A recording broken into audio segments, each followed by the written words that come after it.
안녕하세요. 오늘은 철학과 굴뚝청소부 이진경 선생님의 철학과 굴뚝청소부 2019년 버전 제 2편이죠. 스피노자 편을 다뤄보도록 하겠습니다. 오늘 수업에서는 참고 도서로 강영환 교수님, 서강대 이제 은퇴하셨는데 서강대 강영환 교수님의 자연과 자유 사이 문예출판사에서 나온 부분 책이 있는데 거기서 이제 스피노자 부분이 있어서 그 부분을 좀 같이 읽어봤습니다. 저도 이제 이 철학과 굴뚝청소부를 통해서 이제 스피노자를 다뤄볼 때 약간 헷갈리는 부분이 있었거든요. 이제 그 부분을 좀 더 명쾌하게 알게 된 부분이 있어서 이제 같이 이제 오늘 책 다뤄보면서 참고할 수 있는 부분을 제가 알아서 잘 적용해서 설명해 드리도록 하겠습니다. 자, 스피노자, 근대 너머의 근대 철학자라고 이렇게 이제 큰 챕터가 이렇게 이름 지어져 있는데 말 그대로 여러분 지금 우리는 근대 철학 부분을 다루고 있죠.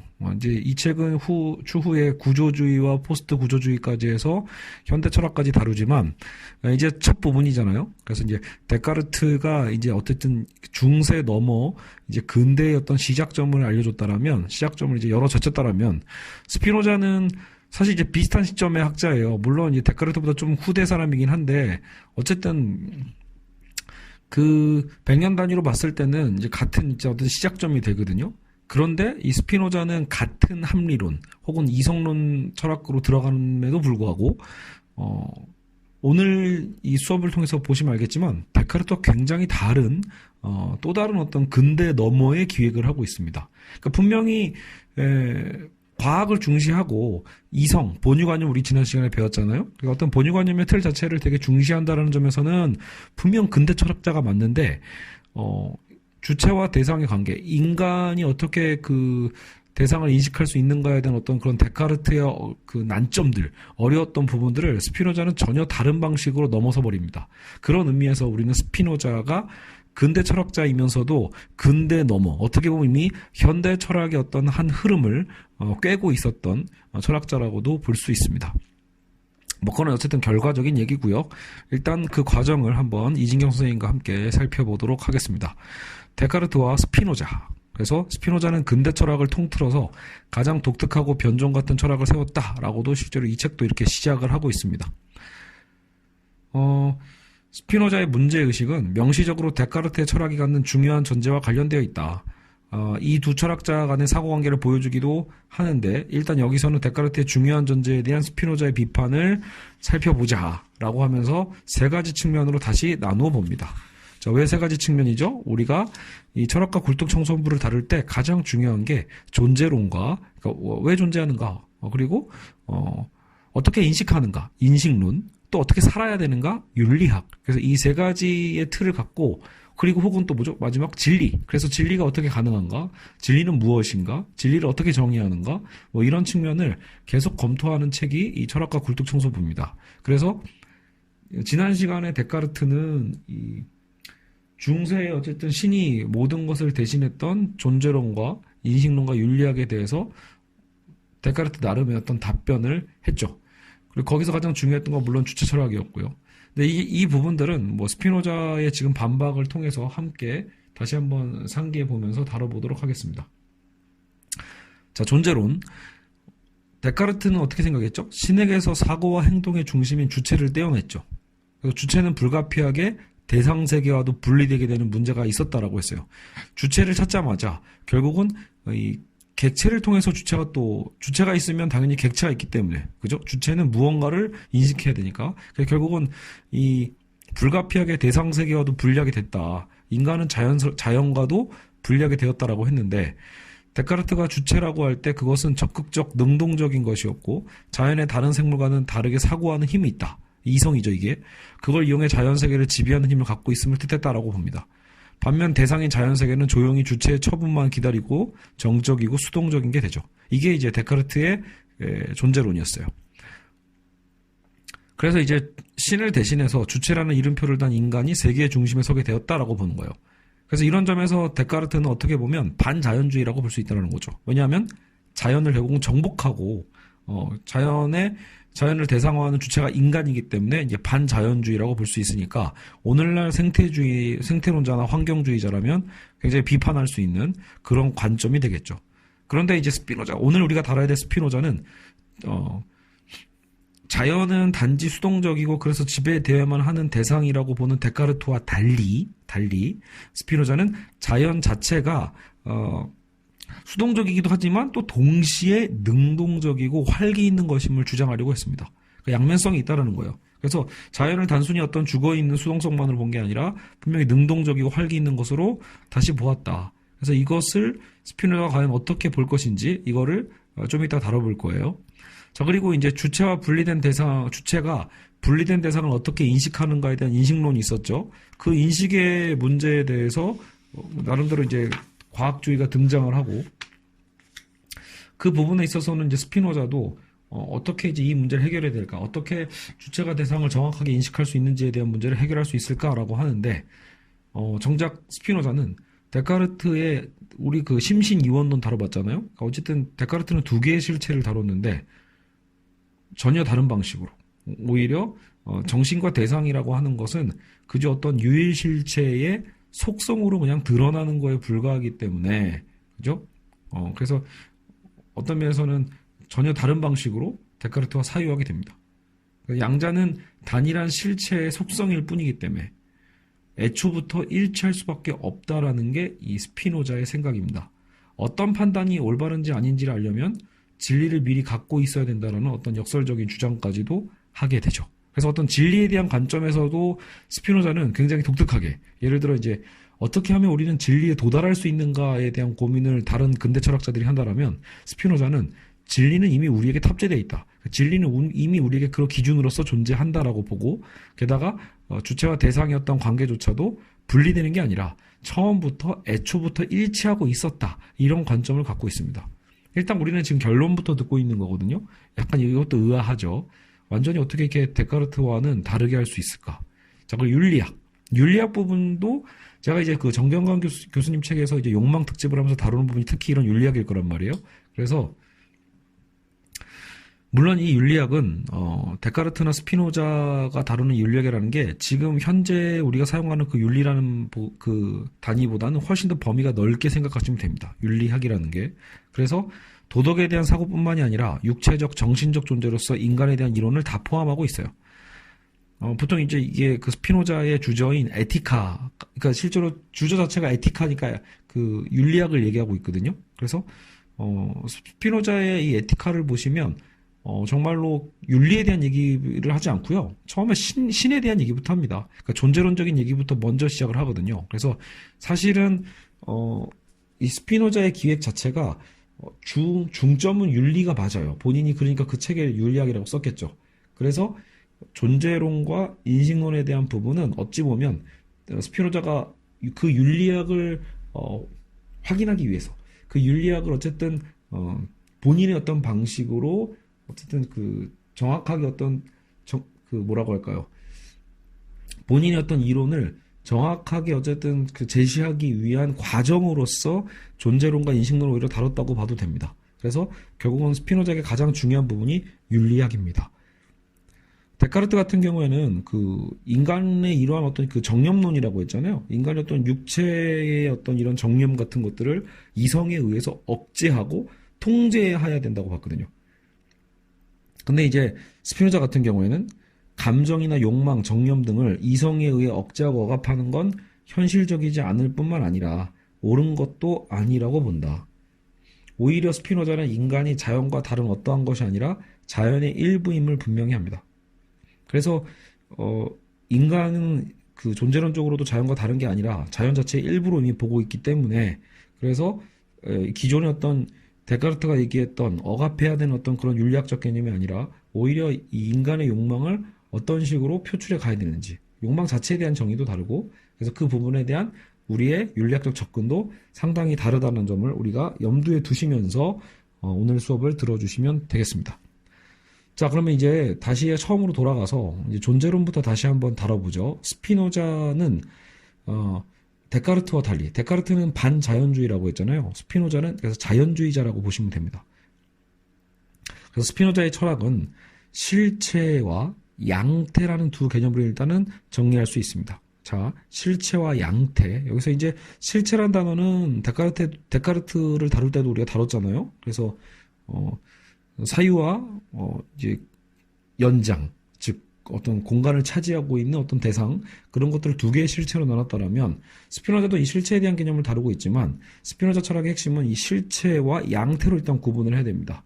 실체란 개념에 대해서 앞서 말씀드린 바 있다라고 하면서도 실제로 이제 이진경 선생님도 우리가 이해를 못할까봐 옛날 영화 터미네이터 2를 통해서 사례를 보여주고 있는데, 어쨌든 터미네이터 2는 너무 옛날 영화니까 지금 새로 들으시는 분들은 저랑 연배가 비슷하신 분들은 이해하시겠지만 나이가 한 20대 정도 되시는 분들은 터미네이터도 안 보셨을 가능성이 매우 높죠. 자, 여하간 그 영화에서도 이 변신 로봇이 계속해서 막 변화가 막 되거든요. 끊임없이 막 무한하게 변해요. 그래서 그런 면에서 이제 어떤 무한한 어떤 무한하게 변하니까 여기서 이제 스피노자의 이 모디피케이션이라고 하는 변형, 이걸 스피노자는 변용이라고 부르거든요. 그래서 여러분 이렇게 정리하시면 될 것 같아요. 우리가 실체가 있고 실체가 변용해서 양태로 드러난다. 일단 이것만 딱 기억해 두세요. 스피노자의 존재는 우리가 이해할 때, 자, 실체가 있어요. 실체가 양태로서 드러나는데, 양태로서 드러나는 그 과정을 일단 변용이라고 보는 거예요. 그래서 변형을 통해서 우리는 양태로 드러나는 것을 인식하는 거죠. 어떻게 보면. 그래서 예를 들어 아까 그 변신 로봇, 그 영화의 터미네이터에서 그 나쁜 로봇이 자꾸 이것저것 막 변하거든요. 막 주인공의 엄마로도 변하고 일반 경찰관으로도 변하고 막 변신을 하니까 되게 헷갈려. 되게 어렵단 말이에요. 이 적인지 아군인지 구분하기도. 여하간 이렇게 변화된 모습 각각을 양태라고 볼 수 있어요. 근데 여러분, 그럼에도 불구하고 그 나쁜 로봇의 본질은 하나죠. 그러니까 그것은 실체란 말이에요. 실체 자체는 하나인데 그 실체가 변용해서 여러 가지 양태로서 드러나는 거예요. 그런데 이제 우리가 이 양태를 변한다라고 할 때도 여기서 스피노자는 어쨌든 우리는 그 타자에 의존한다. 다른 것에 의존하기 때문에 변화될 수 있는 거죠. 어떻게 보면요. 경찰관의 모습을 취했다가 주인공을 유인해 잡아낼 때 어머니의 모습을 취하기도 하는 아까 그런 변신 나쁜 로봇처럼. 그래서 이 각각의 양태는 그때그때의 상황에 좀 더 근본적으로는 실체에 결국은 의존하고 있다. 이렇게 얘기를 하고 있습니다. 그래서 스피노자는 자연 혹은 우주를 변화하는 존재로 생각하고 있었는데 이 우주 전체를 포괄하고 있고 그것의 변화를 일으키는 원인을 바로 실체라고 정의를 합니다. 에티카에서 사실 이런 정의부터 하거든요. 그래서 우주 전체를 포괄하고 있고, 그러면 그 우주 전체의 변화를 일으키는 원인이 바로 실체인데 이 실체는 다른 곳에 의존하면 안 돼요. 실체라는 것 자체는 결코 다른 곳에 의존해서는 안 되고 다른 것들을 원인으로 가져서도 안 된다. 자기 자신이 바로 자기 자신의 원인인 거. 사실 이렇게 되면 의존하지 않고 실체한다라는 건, 의존하지 않고 실체로서 존재하는 건 굉장히 상상하기 힘들잖아요. 결국 그것을 스피노자도 신이라고 일단 정의를 합니다. 그러니까 신이야말로 자기 자신이 바로 자기 자신의 원인일 수 있는 자가 되는 거죠. 스피노자에 따르면 그래서 신은 바로 일단 우주 밖에서 그것을 만드는 게 아니라, 여기서 이제 중요합니다. 신 개념 자체를 자연 바깥에서, 그러니까 신이 왜 이 세상을 창조했다고 보통 표현하잖아요. 신이 이 세계를 창조했는데 세계 바깥에서 정말 창조했냐라고 했을 때 스피노자는 그걸 거부한 거예요. 신은 바깥에 있는 자가 아니라 자연 안에 있다. 오히려 이 자연이라는 것을 변화시키는 원인으로서 존재해야 된다라고 보는 거예요. 그래서 결국은 신이 곧 자연 자체가 됩니다. 이 정의에 의해서. 그러니까 일단은 실체론을 먼저 정의를 하고 그 실체에 맞는 건 신밖에 없는데, 하지만 신은 우주 바깥에 있는 게 아니라 우주 안에 있는, 즉 우주 안은 뭐죠? 자연이죠. 자연 자체가 우주죠. 자연 안에 있는 모든 변화의 원인이라고 또 정의를 함으로써 자연이 곧 신이 됩니다. 그래서 그러면서 동시에 세 가지가 벌써 통일이 되죠. 실체에서 시작을 했다가 신으로 갔다가 지금 자연으로 가고 있어요. 그래서 자연, 신, 실체 다 같다라는 거죠. 결과적으로. 이렇게 되면 전혀 데카르트의 어떤 신 개념과 데카르트의 어떤 자연 개념과 달라지게 되는 거죠. 스피노자의 신이란 개념은 종교적인 절대자가 이제 아니게 되는 거예요. 종교적 절대자는 저 바깥에서 이 우주를 창조하고 사실 이 우주가 없어도 절대자인 창조주는 존재할 수 있다라는 거죠. 그런데 스피노자가 보기엔 그건 그럴 수가 없다. 결국 오히려 신이라는 건 자연 안에 있는 변화의 원동력이고 변화의 원인 그 자체에 된다고 보는 거예요. 그래서 신이란 개념은 종교적 절대자가 아니라 이젠 자연 안에 있는 변화를 만들어내는 요인을 가리키고 결국 이것을 보통 우리는 범신론이라고 부릅니다. 그러니까 여러분 신이 곧 자연과 동일해지면요. 자연은 또 우리 이 모든 거잖아요. 우리가 보고 있고 우리가 살아가고 있는 그 모든 것이기 때문에 결국은 신은 범신론이 되는 거죠. 모든 것에 이미 계시는 거죠. 저 바깥에서 따로 어떤 그 인격적이고 절대적이고 어떤 유일적인 하나의 어떤 신이 아니라 사실 신은 이 자연 자체이기 때문에 모든 곳에 있다. 다른 한편 자연은 변화하는 각각의 개체들로 그래서 이루어진다. 개체가 되죠 실제로. 모든 곳에 편재하니까. 그래서 태어나고 늙어가는 인간에게서부터 흐르는 물, 변화하는 계절에 이르기까지 극히 다양하고 가변적인 것들의 집합이 바로 자연인데, 그죠? 이처럼 변화하는 개체들 각각을 일러 우리 아까 우리 실체와 양태라고 했잖아요. 그러니까 실체가 신이라면 또 자연이라고도 했지만 우리가 그럼 자연 속에서 보는 여러 가지 아까 이런 현상들 있죠. 이런 것들을 우리는 양태라고 생각하면 된다는 거예요. 그러니까 다양할 수 있다라는 거죠. 이런 뜻에서 자연은 양태라고 할 수 있다. 자, 어쨌든 이렇게까지 오면 굉장히 복잡한 듯 하면서도 또 굉장히 또 심플해집니다. 결국은 다 통일되고 있으니까요. 실체가 곧 신이고 신이 곧 자연이고. 근데 자연은 변화무쌍하잖아요. 변화의 그 다양한 어떤 모습들이라는 건 결국은 양태다. 그래서 양태가 곧 또 자연이 돼요. 이렇게 되면 뭐 다 통일이 되는 거죠. 그렇다면 이제 실체라는 건 결국 여러분이 어떻게 보면 이게 실체라는 건 어쨌든 눈에 보이는 현상적으로 보이는 게 아니라 결국 양태로서 표현된다고 말할 수 있게 됩니다. 여기서 표현이라는 건 아마도 이거는 이진경 선생님이 들레즈의 책을 통해서 분석을 하신 것 같아요. 그래서 표현은 여러 가지 의미로 이제 정의할 수 있는데 일단은 실체가 양태로 표현된다고 할 때는 존재한다는 의미로 해석하면 된다. 실체는 양태로서 존재한다. 그러니까 양태를 통하지 않고서는 존재하는지 알 수 없는 거죠. 그러니까 결국은 이 자연을 통해서 자연이라는 것을 통해 존재하는 거죠, 신은요. 결국 양태는 실체가 변형된 거라고 아까 얘기를 했었죠. 자연에 존재하는 모든 개체들은 이처럼 양태로서 존재한다. 실체의 변형된 모습인 양태로서. 결국은 개체의 본질은 양태라고 스피노자는 말합니다. 그리고 이 양태들, 이 개체들 전체를 쌓아안고 있고 그것 전체를 만들어내는 원인이 곧 실체고, 그죠? 그것이 또 신이라는 거죠. 그러니까 스피노자가 보기에 결국 실체는 오직 하나밖에 없다라고 얘기를 합니다. 그러니까 이제 스피노자의 실체라는 건 결국은 좀 거대 실체처럼 보이죠. 그러니까 뭔가 요만큼 작은 어떤 실체 이런 게 아니라 정말로 이 우주 전체를 포괄하고 있는 이 우주 전체의 원인인 그 실체, 다 통합적이 된 거죠. 이미 여기까지 와버리면 자연은 다 통합이 돼버린 거니까 하나로요. 그러니까 결국 실체도 하나밖에 없다라고 보는 거예요. 그게 그냥 자연이라는 양태로서 드러나는 거죠. 이런 면에서 스피노자는 라이프니츠와 상반된다. 사실 이제 철학과 굴뚝청소부에서는요, 대륙의 또 다른 합리론자인 라이프니츠는 이제 별로 크게 주목받지 않고 등장하지는 않습니다. 다만 우리가 여기서 그냥 한번 비교만 해보시면, 자, 데카르트는 실체가 몇 개였죠? 2개. 어떻게? 정신과 육체로 2개로 분류를 했죠. 그리고 그것은 심신 이원론으로 이원화돼서 좀 분류가 돼요. 근데 방금 스피노자 같은 경우에는 정신과 육체라고 하는 것 자체도 결국은 자연 속에 드러나는 양태일 뿐이기 때문에 실체는 하나밖에 없습니다. 자, 그러면 잠깐 등장한 이 라이프니츠는요, 모나드라는 개념을 또 발명을 하거든요. 나름대로 개발을 하는데 개체의 본질은 실체라고 라이프니츠는 봤어요. 자, 개체의 본질은 곧 실체다. 무슨 말이냐면 모든 개체가 각각이 그 내부에 각자 고유한 힘을 갖고 있다. 개체 각각이 실체다라는 거다. 개체 각각에 존재하는 실체를 라이프니츠는 모나드, 다른 말로 번역하면 단자라고 합니다. 그래서 결국은 단자론이라는 책이 따로 있는데요. 어쨌든 라이프니츠는 어떻게 보면 무한 실체를 얘기한 거죠. 재밌죠? 어떻게 보면 철학 공부 안 하면 이게 무슨 의미인가, 말 그대로 무슨 의미가 있는가, 이렇게 조금 또 회의적으로 생각해 볼 수도 있겠지만, 결국은 이렇게 실체를 정의하는 틀에 따라서 세계를 보는 관점도 바뀌니까요. 그래서 라이프니츠는 무한한 실체를 얘기하고, 스피노자는 단 하나를 얘기하고, 데카르트는 두 개를 얘기한다 정도의 차이. 자, 그래서 어쨌든 스피노자는 개체란 실체의 변형된 모습이고 양태라는 거, 이건 여러분 지금 벌써 저한테 계속 반복적으로 제가 얘기를 하고 있죠. 그래서 실체는 이 양태의 근저에서 모든 양태를 감싸 안는다. 스피노자에게 실체는 하나임에 반해 라이프니츠는 아까 무한하다고 했죠.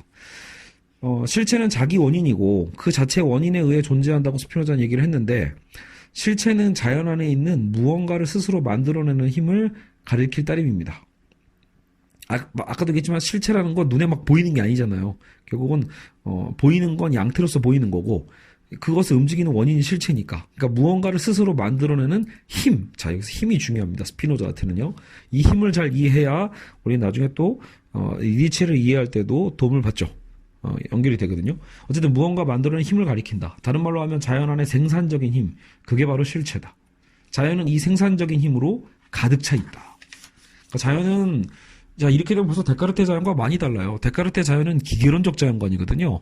그 법칙에 의해서. 말 그대로 지금 제 눈앞에 있는 컴퓨터나 모니터와 다를 바 없는 자연은 철저하게 법칙에 의해서 움직이는 기계론적 자연이라고 봤다라면, 지금 스피노자가 보는 자연은 아주 역동적이고 생성하는, 그죠? 능동적인 힘입니다. 그래서 자연은 그 외부에 있는 그 무엇에 의해 창조됐다기보다 자연 스스로가 만들어가는 것이라고 생각하시면 됩니다. 왜냐하면 실체가 이미 자연과 같으니까요. 또 신이 곧 자연 그 자체니까요. 이런 점에서 스피노자는 신이 자연을 창조했다는 견해에 결국 정면으로 맞서고 있는 셈이다. 그러니 쫓겨났죠. 참 제가 얘기를 안 했던 거예요. 스피노자는 그래서 파문을 당하죠. 스피노자는 그 파문도 그 당시 생각해 보면 그 로마 교황에 의해서 파문당할 수도 있는데, 스피노자 같은 경우에는 유대계였기 때문에 오히려 그 유대 사회에서 유대 공동체에서 스피노자를 파문을 시켜요. 근데 이제 여기서 이제 종교적 파문이 뭐 대단하냐 이렇게 생각하시겠지만, 파문을 당하면 사실은 종교적으로 얼마든지 사실 죽은 자 취급을 하기 때문에 정말로 죽여도 됩니다. 그래서 죽임을 당해도 그 종교 공동체에서는 사실상 전혀 문제 삼지 않게 되는 거죠. 실제로 스피노자는 일종의 배교자가 된 셈이기 때문에 목숨의 위협을 느꼈고, 그래서 어떻게 보면 평생 나름대로 숨어 살았다고 보시면 됩니다. 그래서 정말 외롭게 실제로 이제 렌즈를 깎으면서 생계를 유지하면서, 그러면서도 이제 자기 철학을 몰래 골방에서 했던 셈이죠. 그래서 자기가 쓴 책들도 제대로 출판도 할 수 없었고요. 이처럼 스스로 자신을 만들어가는 힘이란 뜻에서 그는 자연을 산출하는 자연, 나투라 나투란스 이렇게 읽는 것 같은데, 말 그대로 그냥 스스로 자신을 만들어간다라는 의미로 산출하는 자연이 있고요. 이걸 다른 말로 능산적 자연 이렇게 표현합니다. 능동적이고 생산적인 자연이다. 동시에 자연이라는 것은 하나하나의 개체들이고 양태라고도 했잖아요. 그런 면에서 또 자연은 만들어지는 대상이기도 하죠. 그러니까 자연을 두 개로 정의하고 있는 거예요. 산출하는 자연이면서도 동시에 산출되는 자연이기도 하다. 나투라 나투라타 이렇게요. 그래서 소산적 자연이라고 합니다. 그러니까 능산적 자연, 소산적 자연, 산출하는 자연, 산출되는 자연 이렇게요. 그래서 쉽게 얘기하면 여러분 그냥 우리 입장에서는 자연을 두 개로 정의했다. 능동적인 자연이 있고 수동적인 자연이 있다. 그러니까 뭐 그건 또 왜 그런 피곤한 짓을 하냐 할 수도 있겠지만 되게 현실적인 고민이에요. 자연 그 자체에서 자연 안에 어쨌든 실체를 정의해 놨으니 분명히 어떤 능동적인 힘이 있어야 되는데, 또 자연은 그렇게 해서 계속해서 또 만들어지잖아요. 그러니까 또 산출되는 수동적인 또 자연에 대한 개념을 만들어낸 거죠. 자연이란 결국은 능동적인 힘과 수동적인 힘의 어떤 결합체라고 보시면 됩니다. 자연에 공존하는 이 두 가지 상반되는 힘을 통해 스피노자는 자연을 생성으로 파악하려고 한다. 자, 생성. 나중에 이제 현대 철학으로 오면 생성의 철학이 또 있단 말이에요. 그러니까 자연에 공존하는 이 두 가지 상반되는 힘을 통해서 자연을 생성으로 파악하려고 한다. 요컨대 인간이나 자연이나 하등 구별되는 것이 아니고, 자, 이 순간 벌써 데카르트는 배제되죠. 데카르트는 인간과 자연을 구분하는 건데, 정작 스피노자는 합치고 있잖아요. 오히려 인간은 이런 자연의 일부일 뿐이라고도 주장할 수 있게 되는 거죠. 그래서 자연이 스스로를 만들어가는 능동적 힘이라고 얘기를 했죠. 그러니 자연을 수동적이고 피동적 대상이고 과학으로 무장한 인간에 의해 지배될 대상이라고 봤던 바로 근대적인 반자연주의에 반대함으로써 결국은 이거는 스피노자의 자연주의라고 부를 수 있게 됩니다. 알겠죠? 자, 이렇게 되면 이제 일단 존재론적 부분은 끝났어요. 그래서 존재론적 측면에서 데카르트가 어떻게 봤죠? 두 개의 실체로. 하지만 스피노자는 하나의 실체로 보고, 그렇기 때문에 존재적으로도 모든 것이 신이 곧 자연이고 그게 곧 실체고, 우리가 보는 그 수많은 세계의 현상들은 뭐다? 결국은 실체가 변형된 양태로 드러날 뿐이다. 이렇게 정리하시면 일단 되겠습니다.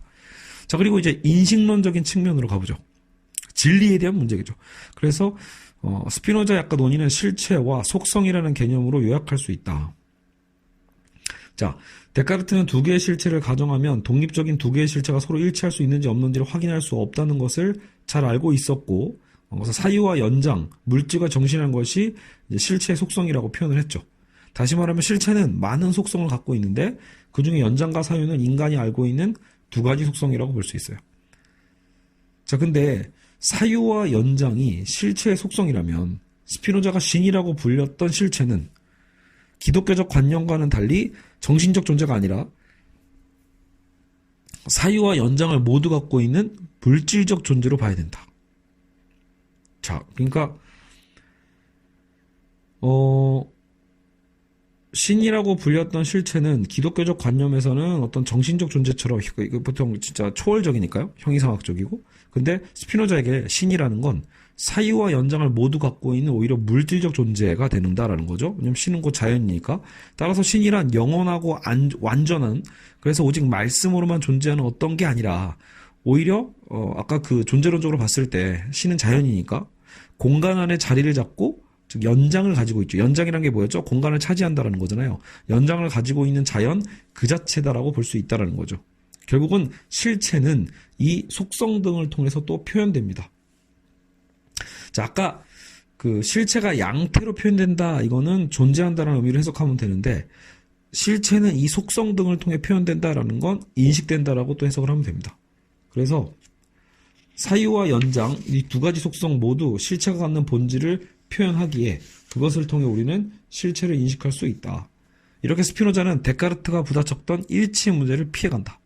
자, 갑자기 뭐가 훅 들어왔죠. 데카르트가 부닥쳤던 일치의 문제를 스피노자는 피해간다. 무슨 소리냐? 자, 다시 보세요. 정신과 육체, 사유와 연장이 일치하는지 어떻게 확인할 수 있는지 하는 문제가 전혀 발생조차 하지 않는다는 뜻입니다. 데카르트는 사유와 연장에 대한 이분법적 관점에서 생각을 하니까 결국은 이게 아까처럼 두 개의 실체였잖아요. 두 개의 실체였기 때문에 문제가 되는 거예요. 이 두 개의 실체가 어떻게 서로 연결이 되지? 이 부분을 증명하는 게 되게 힘들었는데, 스피노자는 정신과 육체는 그냥 속성이에요. 실체의 속성으로서만 존재하고, 그렇기 때문에 이 속성이라고 본다라는 건 사실상 사이와 연장이 일치하냐 안 하냐는 애초에 일치하는 과정에서 드러나는 속성이기 때문에 문제가 안 된다라는 거예요. 어떤 뭐랄까, 의식의 장난이랄까? 혹은 말장난이랄까? 이런 생각이 들죠. 자, 지금 이진경 선생님은 쉽게 예를 하나 들어줬는데, 자, 반지름이 5인 원이 있다고 하자는 거죠. 자, 반지름이 5인 원이에요. 이 원의 실체를 우리는 어떻게 표현할 수 있을까? 어떻게 표현하냐? 이 원의 면적은 25파이라고 볼 수 있죠. 반지름 곱하기 반지름 곱하기 3.14. 여러분, 이거는 다 어느 정도 기억하시죠? 그러니까 원의 면적 구할 때는 25파이라고 할 수 있어요. 그러니까 우리는 그런 식으로 표현할 수 있죠. 원의 면적을 25파이로 표현한다. 다른 방식으로 둘레의 길이 구하는 거 기억나시나요? 반지름 더하기 반지름에서 결국은 지름을 구하고 지름 곱하기 3.14 하면 둘레의 길이잖아요. 그러니까 둘레의 길이는 10파이가 되죠. 아까 반지름이 5였으니까. 자, 그럼 이걸 왜 얘기하냐? 면적은 25파이고 둘레의 길이는 10파인데 둘 다 결국 그 원의 가장 중요한 속성에 대해 말해주고 있죠. 동일한 원의 본질을 다른 속성으로 면적과 길이로서 표현한 거죠. 즉 지금 25파이와 10파이라고 해서 이게 두 개가 다르다고 해서 본질이 다른가요? 아니죠. 본질은 그냥 원이죠. 원을 그저 25파이나 10파이로 표현했을 뿐이에요. 말 그대로 표현. 그래서 이 두 명제는 서로 다른 내용을 담고 있다. 다른 속성인 것인 만큼 동일할 수 없고 결코 동일해서도 안 된다. 같다면 두 개로 있을 필요가 없는 거죠. 같다면 그 두 가지가 서로 다른 속성이 될 리도 없는 것이고. 따라서 이 두 명제는 동일하지 않은 서로 다른 명제인 건 분명해요. 그런데 그럼에도 불구하고 그렇지만 동시에 또 분명한 건 뭐냐? 그 두 명제가 아까처럼 이 면적이라는 것과 둘레라는 게 하나의 동일한 원의 본질을 표현하고 있다는 것도 마찬가지죠. 단지 두 명제는 동일한 실체를 다른 측면, 다른 차원에서 표현했을 뿐이다.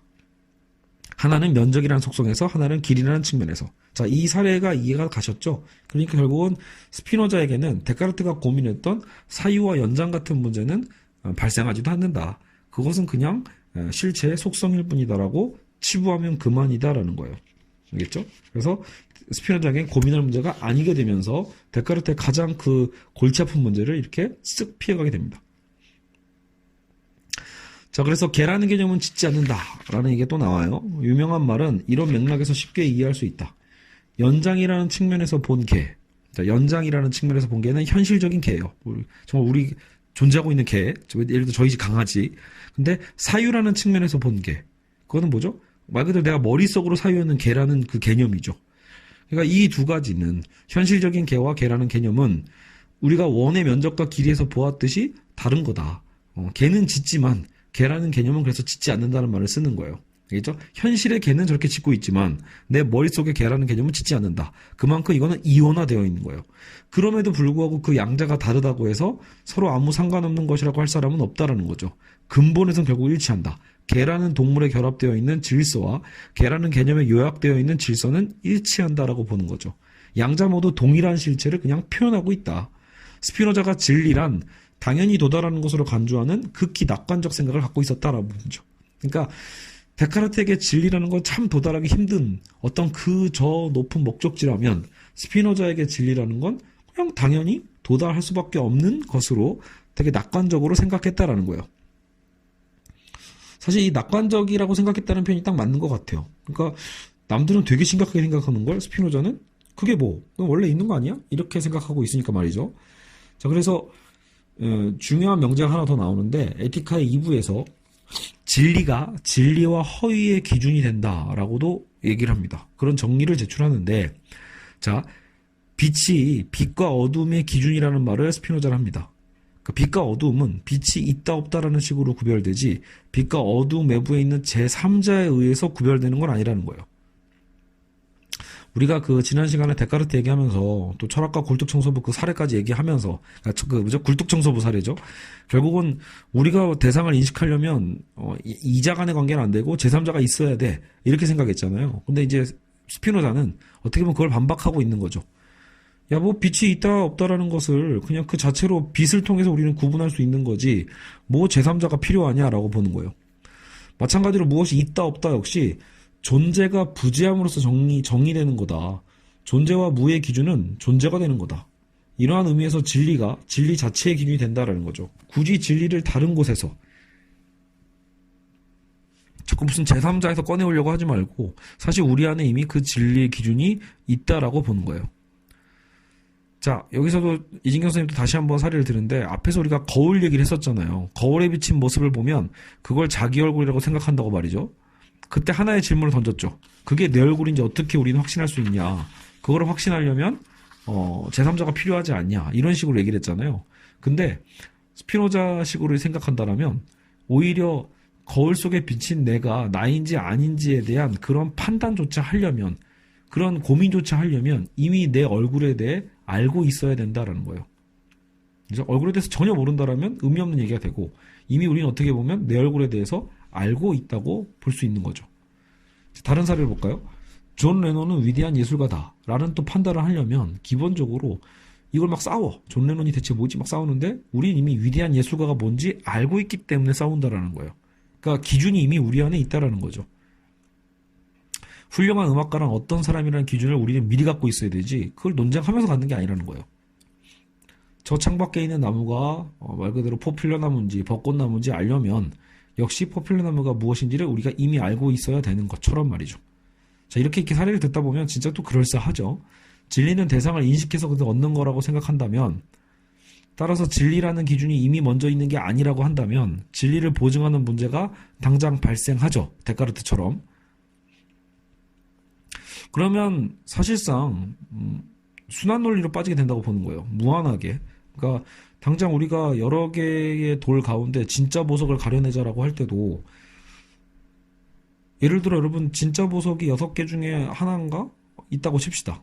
그런데 그 하나가 진짜인지 가짜인지를 알려면 결국 우리는 제3자인 전문가를 불러와야겠죠. 근데 문제는 그 전문가가 뭐라고 딱 선택했다고 쳐보세요. 근데 과연 그 전문가는 또 누가 보증하냐라는 거예요. 그 전문가가 나를 보증할 수 있는 스승을 데리고 올게요라고 하더라도 그 스승조차도 또 그러면 당신은 누가 믿습니까? 당신이 진짜임을 누가 보증합니까? 라고 또 물어보면 우리는 계속 보증인을 세워야 되는 문제가 발생한다라는 거예요. 그러니까 어차피 이런 식으로 생각하면 한도 끝도 없으니까 스피노자나 이런 건 너무 허망하다. 정작 진리는 그래서 우리 기준 안에 이미 있어야 한다라고 보는 거예요. 그러니까 진리의 기준은 우리가 갖고 있어야 된다. 그래서 이 얘기를 계속 지금 또 하고 있는데 과학의 역사에서도 마찬가지입니다. 예를 들어 뉴턴 시대에 누가 운동하는 물체의 속도가 빨라지면 그 질량이 늘어난다고 말했다면 그 말은 거짓이라는 거죠. 그러니까 방금 운동하는 물체 속도가 빨라지면 질량이 늘어난다라는 건 결국은 상대성 이론까지 와야 되거든요. 그러니까 그 시대에서는 그 말은 뉴턴 시대는 근대잖아요. 그러니까 근대 시대 때 그런 현대과학, 현대 물리학의 어떤 명제를 얘기하면 그 말은 거짓이요. 그 사람은 물리학의 ABC도 모르는 사람으로 간주될 거다. 왜냐하면 그 시대에는 그러니까 말 그대로 근대의 진리라는 건 질량은 변하지 않는다라는 진리를 갖고 있기 때문에 말이 안 된다라는 거예요. 그러니까 진리가 속도가 빨라지면 질량이 늘어난다라는 말이 참인지 거짓인지를 가르는 기준이 된다.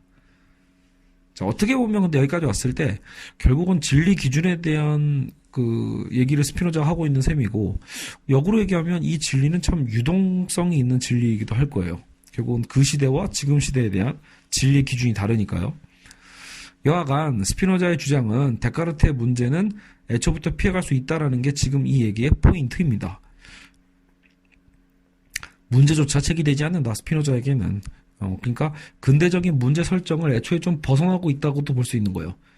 인식을 통해 진리에 이르려는 근대적인 주체에게 그건 목표가 아니라 오히려 출발점임을 가르쳐준다라는 거죠.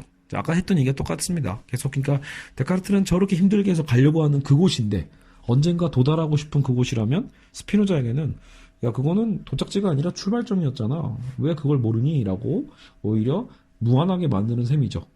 즉 인식에 이르려면 이미 진리를 가지고 있어야 된다. 어떤 인식도 진리라고 생각되는 것에 대한 믿음에서 출발한다고 하는 거기에 진리라고 생각되는 것에 대한 따옴표 믿음에서 출발한다고 하는 후기 비트겐슈타인의 입장과는 좀 비교가 된다라고 얘기를 하고 있는데 뭐 이 얘기는 지금 안 해도 될 것 같습니다. 됐고요. 자 그리고 이제 윤리학으로 갑시다. 윤리학. 이제 스피노자를 얘기할 때 윤리학이 중요하다고 했죠. 우리는 지금 존재론적으로 이 스피노자가 한 기획에 대한 충격을 받았죠. 그러니까 데카르트의 설명을 완전히 뒤엎고 자연 자체가 곧 신이고 실체고 우리가 보는 세계는 자연의 그 양태, 실체 양태가 되는 거고 그리고 이제 그게 인식론에 있어서도 우리는 어떤 실체를 얘기할 때 그 실체의 속성을 얘기하게 되는데 정작 스피노자가 보기에는 실체는 하나뿐이기 때문에 결국 정신과 연장이라는 것도 결국 실체에서 드러나는 속성일 뿐이다.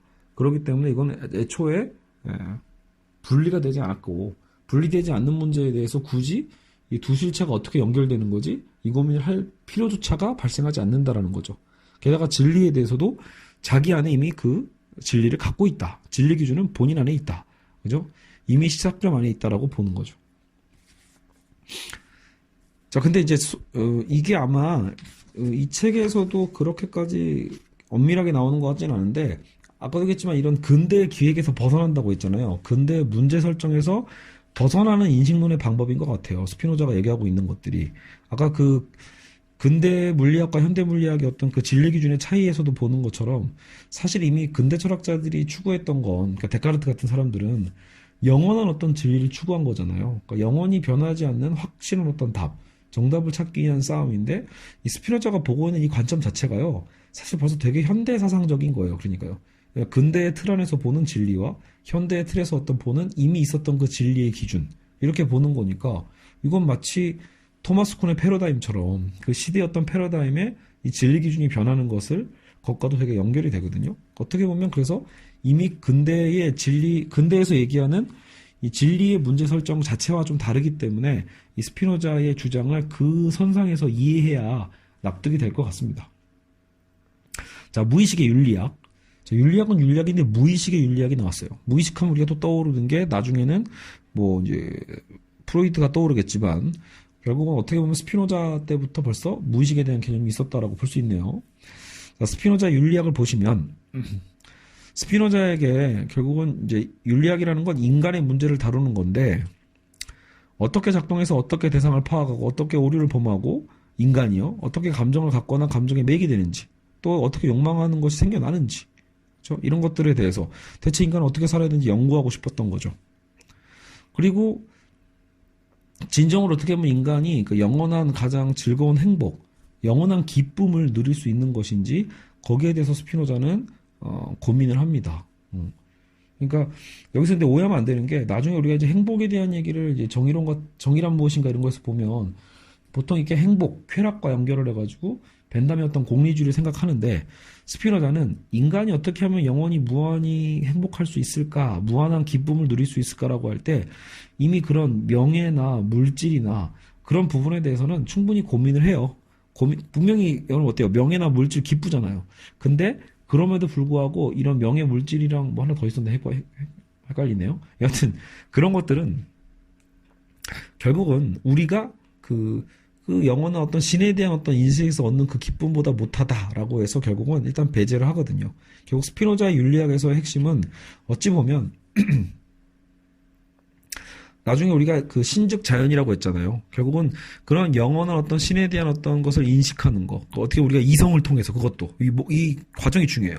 결국은 그것을 우리가 단순히 감정적으로 느끼는 이거보다 이성이란 어떤 방법론을 통해서 결국 우리가 그런 진리, 그런 영원한 어떤 신과 이 자연과 누리는 그 기쁨을 인식하는 것 그 자체가 기쁨이라고 보는 거죠.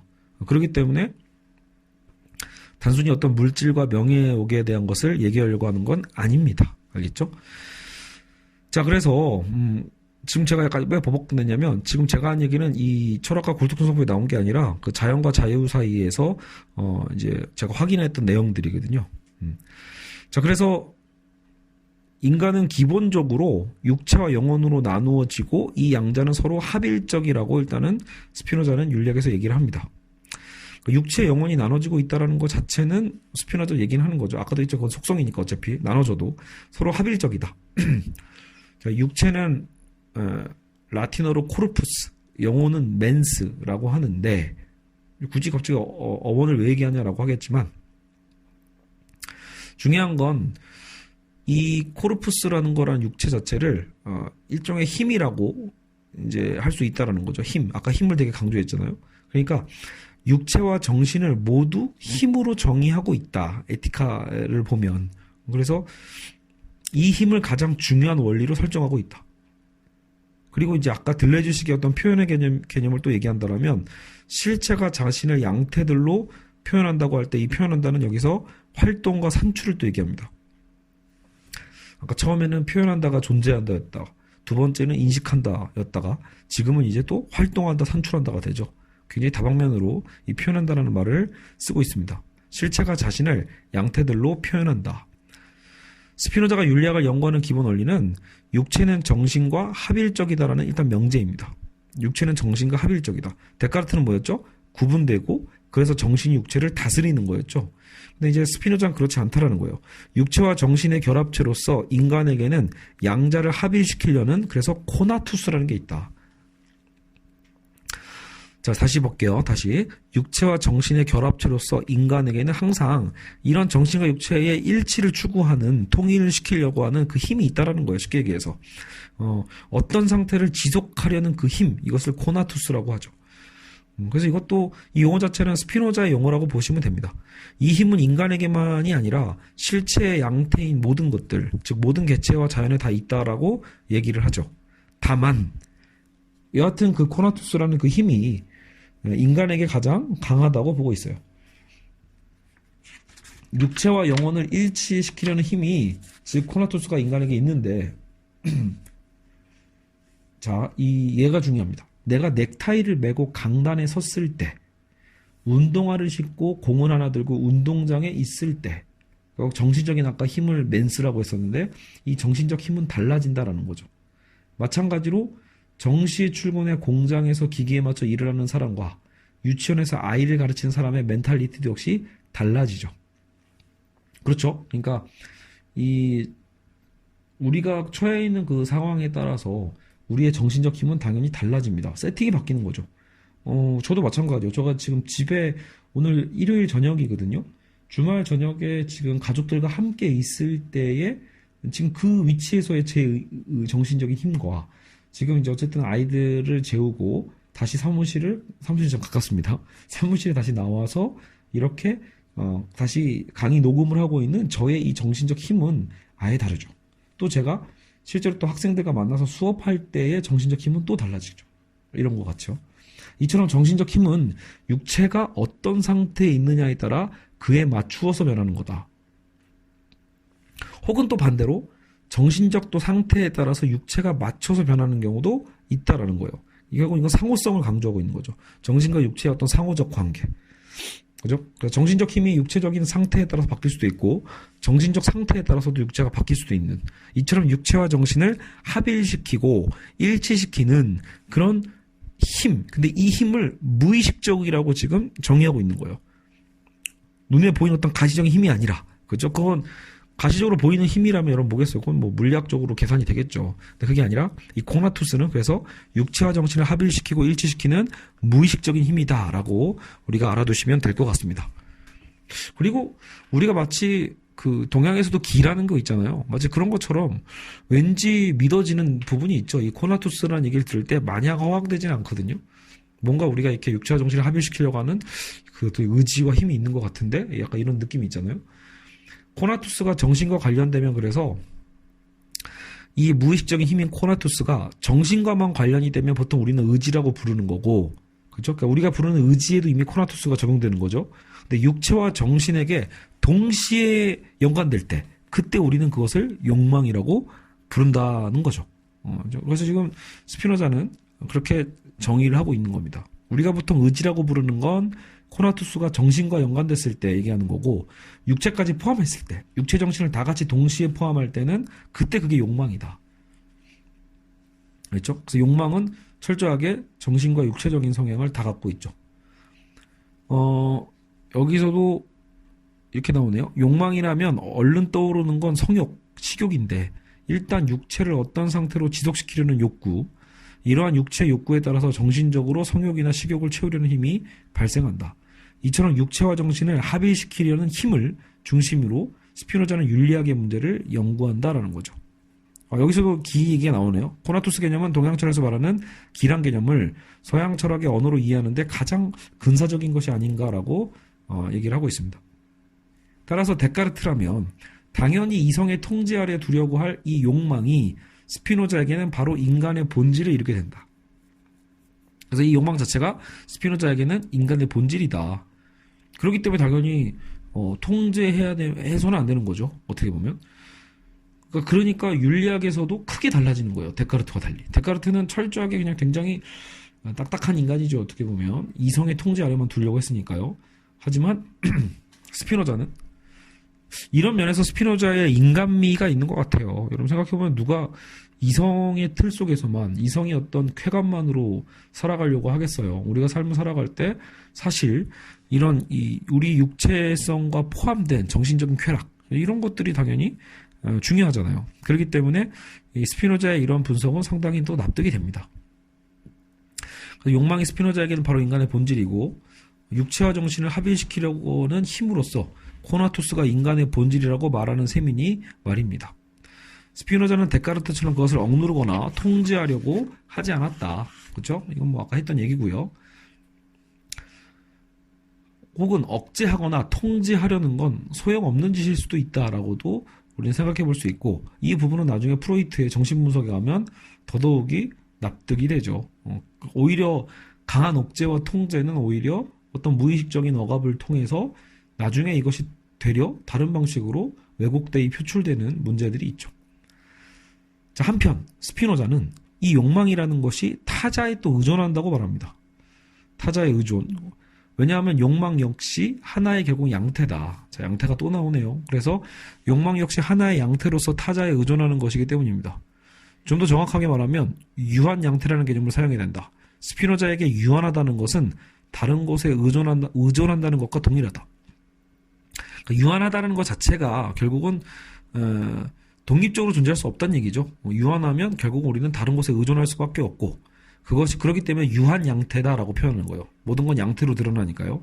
양태들 각각은 모두가 유한한 양태고, 어떤 개체가 취하는 모습, 그 양태는 다른 것과의 관계 속에서 다른 것에 의존해서 만들어지는 것이다라고 표현합니다.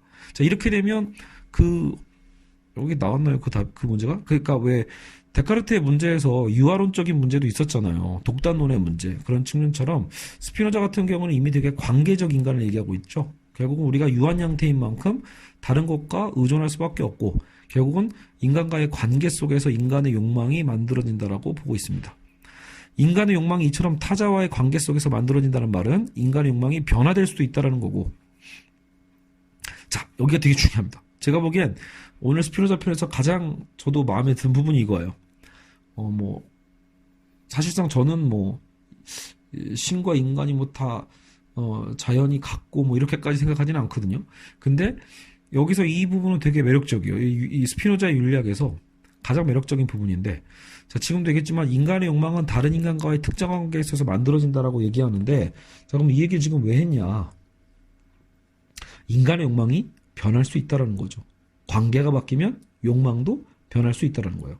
그렇다면 데카르트처럼 이성에 의해 욕망을 굳이 통제하고 억압하려고 하지 말고 인간관계를 바꾸자는 거예요. 인간관계를 바꿈으로써 욕망을 만들어내는 조건을 바꿈으로써 욕망 자체를 전환시키는 게 훨씬 더 현실적으로 중요하다라고 얘기합니다.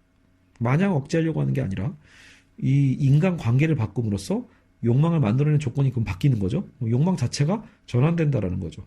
인간 간의 관계를 바꿈으로써 욕망 자체를 바꾸려고 해야지, 욕망을 억누르려고 하면 아무것도 안 된다는 거죠. 이런 점에서 스피노자는 데카르트의 윤리학적 계몽주의와는 전혀 상반되는 길로 가고 있다.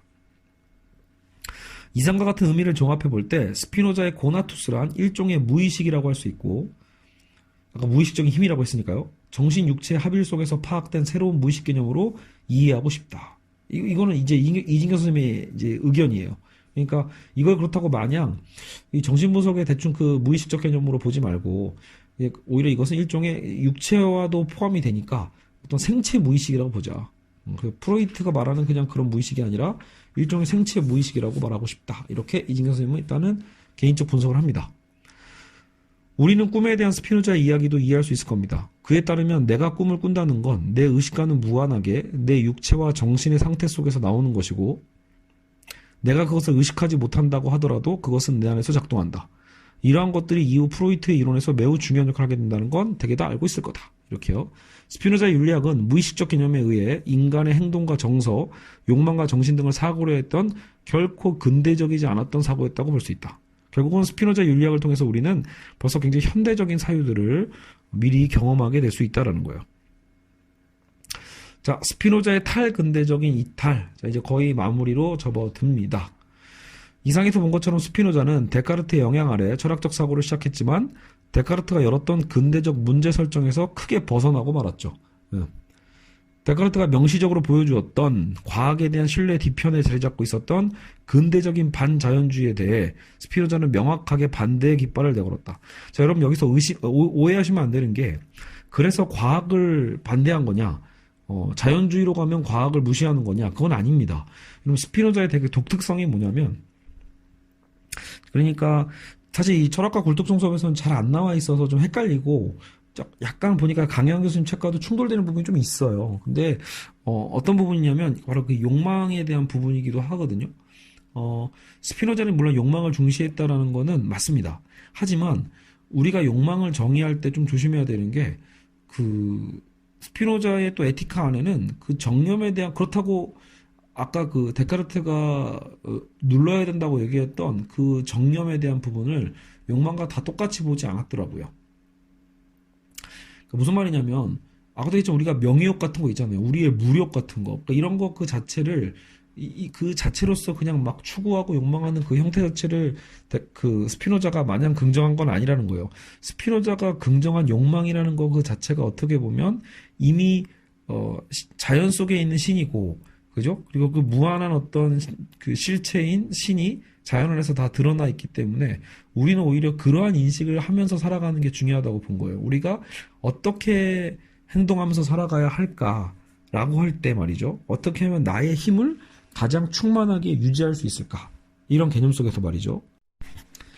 그러니까 부와 명예와 쾌락 같은 거 자체를 완전히 부정한 건 아니라는 게 차이가 있는 거예요. 데카르트는 그런 것들을 정념이라고 해서 굉장히 억압하려고 했지만 스피노자는 최소한 우리의 목적이 그렇다고 정념이 돼서 안 된다고 본 거예요. 우리가 욕망 자체를 목적으로 한다기보단, 그러니까 이거죠. 부와 명예와 쾌락 같은 것을 목적으로 삼을 수는 없다라는 거예요.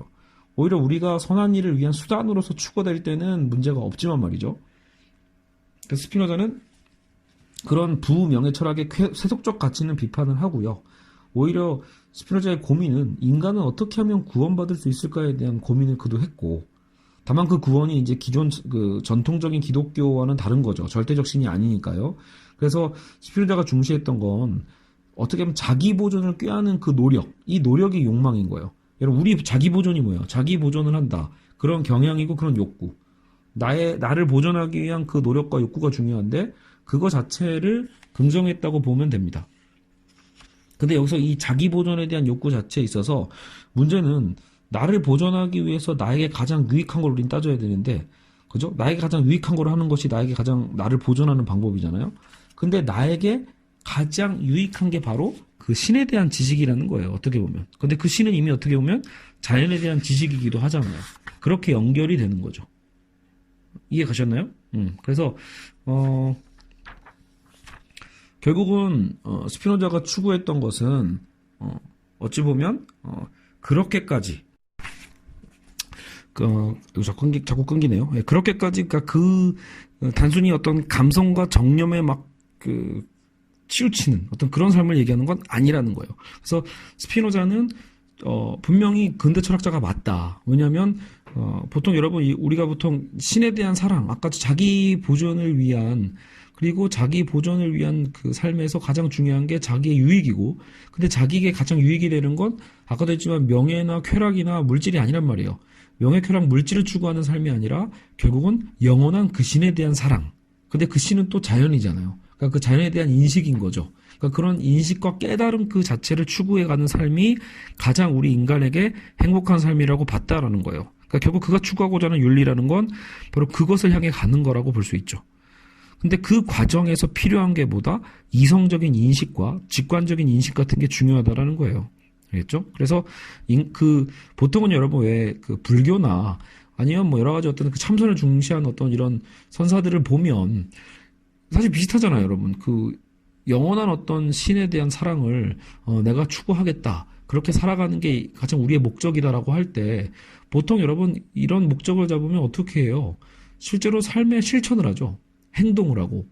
이해 가시나요? 그러니까 뭔가 머릿속으로 이론을 정립하는 게 중요한 게 아니라 직접 우리가 행동하면서 참선하고 막 깨닫기 위해서, 그죠? 머리 깎고 들어가고 아니면 뭐 밥을 적게 먹는다거나 여러 가지 행동을 하잖아요. 근데 스피노자는 그 방법을 지금 철학으로 하고 있는 거예요. 그러니까 스피노자가 추구해 가는 건 오히려 이 수학적이고 과학적인 방법론을 통해서 되려 우리는 이성적인 사유를 통해서 결국 우리는 그런 신에 대한 인식과 영혼에 대한 인식에 도달할 수 있다라고 보는 거죠. 그래서 그런 면에서 본다라면 여전히 스피노자의 철학 안에는 근대성 자체도 강하게 남아있다라고 볼 수 있는 거죠.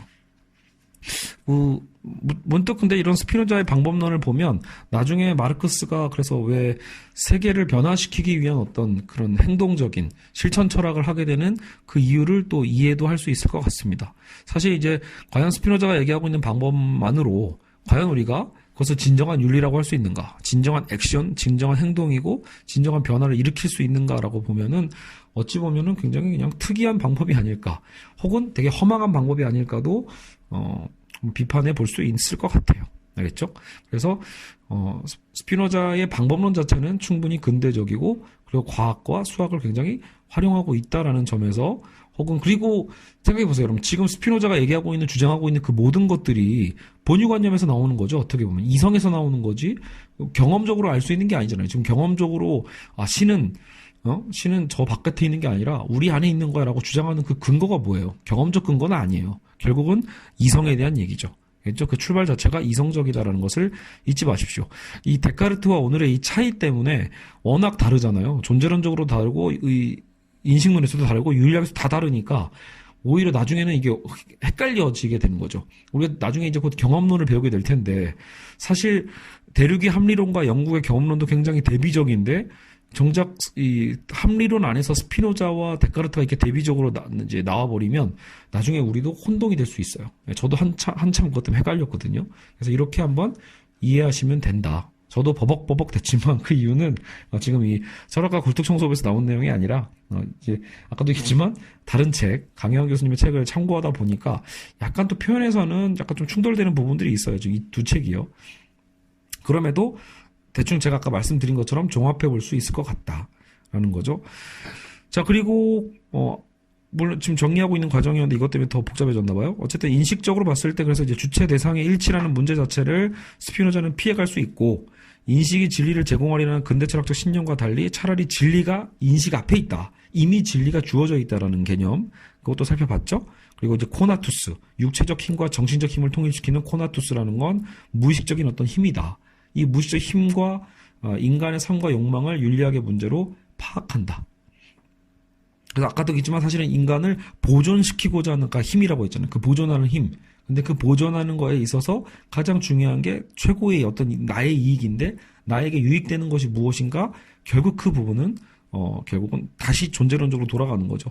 신과 이 자연에 대한 그 사랑, 거기에 대한 그 깨달음의 인식이라는 거죠. 뭐 여하간 그래서 이 모든 측면에서 데카르트의 사고방식과는 매우 달랐다. 그런 의미에서 스피노자는 역설적으로 근대 철학이 낳은 근대 철학 최초의 이탈자이고 반항아인 셈이다. 근대 최초의 탈근대인이었던 셈이다. 이렇게 정리할 수 있죠. 그렇기 때문에 얼마나 급진적이에요. 여러분 이 스피노자의 지금 철학 자체가 현대 철학에서 되게 많이 수용하고 있는 것들이잖아요. 그리고 뭐 아까도 얘기했지만 생태주의나 환경론자라면 스피노자의 철학을 매우 좋아하겠죠. 그렇기 때문에 충분히 스피노자는 현대 사상에서 인기가 있는 만큼 오히려 정작 본인이 살고 있던 시대에서는 죽은 개 취급을 당했다. 그만큼 인기가 없었다라는 거죠. 어떻게 보면요. 그리고 또 나름대로 스피노자를 받아들였던 뭐 쉘링이나 그리고 헤겔도 있었지만 정작 그들에게도 스피노자의 어떤 일부분들을 그냥 도구로서 활용한 거지 스피노자의 가장 궁극적인 어떤 철학적 방향에 대한 것들은 완전히 좀 무시가 됩니다. 그런 부분에 대해서 책에서는 간단하게 나와 있지만 뭐 이거는 추후에 우리가 헤겔 다루면서 다뤄보도록 하겠습니다. 자, 그래서 이렇게 오늘은 스피노자를 정리해 보았습니다. 고민이 좀 됩니다.